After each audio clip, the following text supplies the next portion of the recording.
Doctor साहब, आपको जानवरों से प्यार है, घर में बिल्ली रखी हुई है, कुत्ता रखा हुआ है, बंदर आपके स्विमिंग पूल पे पानी पीने आते हैं, नहाते हैं, लेकिन दूसरी तरफ जो एटम बम की तबाही है, तो ये आपकी शख्सियत में तजाद नहीं है? मैंने आपसे अर्ज किया ना कि एटम बम का मकसद ये है खूनरेज़ी रोकना, पाकिस्तानी अवाम को हिफाजत देना। उसका मकसद सिर्फ ये था कि आप महफूज रहें और अपनी माशी तरक्की पर ध्यान दें। बदकिस्मती से सब चोर लुटेरे आए और उससे फ़ायदा नहीं उठाया, मुल्क का जो हशर किया वो आपके सामने है। एक तरफ से जब आपको डिफेंस से बेफिक्री हो जाती तो आपको ये चाहिए था कि मुल्क की तरक्की पर ध्यान देते, तालीम, माशी तरक्की, सनती तरक्की, ये सब चीज़ें होती, लेकिन इस पर ध्यान नहीं दिया गया ना।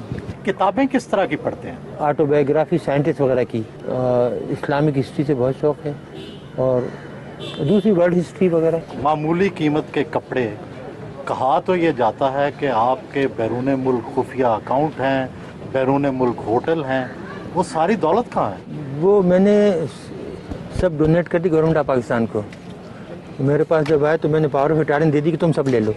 क्या ये ऐसे इल्ज़ामात हैं? झूठे पक्के अव्वल दर्जे के। मैंने आपको बताया ना कि जितने मुनाफिक और झूठे इस कौम में मिलेंगे आपको, खासतौर से हुक्मरानों में नहीं, और कहीं नहीं मिलेंगे।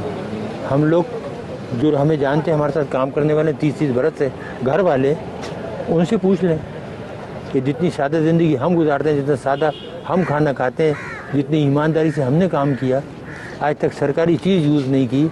अगर दफ्तर का आदमी आया तो उससे काम लिया तो उसको हमेशा 500 रुपये दिए। डॉक्टर साहब, कितनी पेंशन मिलती रही आपको? पहले तो मिलती थी 4,467 रुपये, अभी 19,000 हो गई। फिर बाद में गवर्नमेंट की स्पेशल पेंशन दी है। जब उन्हें ये पता लगा कि इनके पास कोई पैसा वैसा नहीं है, इन्होंने कोई चोरी नहीं की और ये सब बकवास थी, प्रोपेगेंडा था, ना मकान है, ना अकाउंट है, ना कुछ है, तो फिर आए कि जी हमें पता है आपको बहुत तकलीफ़ है फाइनेंशियली, बहन भाइयों से ले लेकर गुजारा कर रहे हैं, तो फिर एक स्पेशल पेंशन दी। कि आपकी टीवी की एक औरत होती जो पहले सब्जियाँ बेचती थी, वो एक दिन एक प्रोग्राम में कह रही थी, बहुत दिन हुए, तो जी इनके 23 प्लाट हैं इस्लामाबाद में, 23 बंगले। एक और साहब हैं जो अपने आप को बहुत बड़ा मशहूर कंपेयर कहते हैं, वो कहने लगे कि जी ये तो ठीक है इनको बंद कर दिया, लेकिन इनके जो मिलियंस बाहर रखे हैं वो भी तो मंगाओ। तो कितने प्लाट आपके हैं इस्लामाबाद में? पूरा इस्लामाबाद, पूरा पाकिस्तान मेरा नहीं, वैसे जहाँ जैसे आपकी ज़ाती मलकियत कितने हैं? मेरी ज़ाती मलकियत जो घर आपने देखा था वो है, और एक बनी गला में जो हमने बनाया था, और उसके कागजात मौजूद हैं, पैसे जिस तरीके से हमने लगाए। ये इल्ज़ामात क्यों लगाए? इस मुल्क में झूठ बोलना, दरोगोई तो कामन है ना, जिस पे जो चाहे इल्ज़ाम लगा दो। जो चोर हैं, डाकू हैं, उन पर इल्ज़ाम नहीं लगते। वो साहूकार हो तो उनकी सफाई पेश होती है कि नहीं वो तो बहुत ही ईमानदार हैं, नौमौलूद बच्चे की तरह हैं। एटमी मुल्क पाकिस्तान में हर तरफ लोड शेडिंग के अंधेरे हैं, क्या न्यूक्लियर तवानाई से ये मसला हल हो सकता है? ये हो सकता है बहुत। देखिए, अगर आप करना चाहें, कोई काम भी आप करना चाहें तो उसको आप नेशनल लेवल पे लें, नेशनल पॉलिसी बनाएं, गाइड करने वाले सही हों, लेकिन जहाँ चीज़ें जाहिलों के हाथ में हों वो कुछ कर सकते हैं। नहीं, क्या तरीका है? कोई शॉर्टकट है? शॉर्टकट देखिए, तरीके बहुत से हैं, लेकिन अब हमने कसम खाई है कि इस मुल्क को कुछ नहीं बताएंगे। जो हमने बताया उसका जो सिला मिला ना, अब उसके बाद कोई सलूशन, कोई हल नहीं बताएंगे किसी को। आप नाराज़ हैं लोगों से?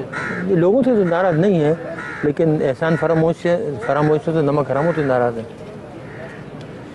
आवाम से नाराज़ नहीं है, आवाम तो बेचारे बहुत मोहब्बत देते हैं।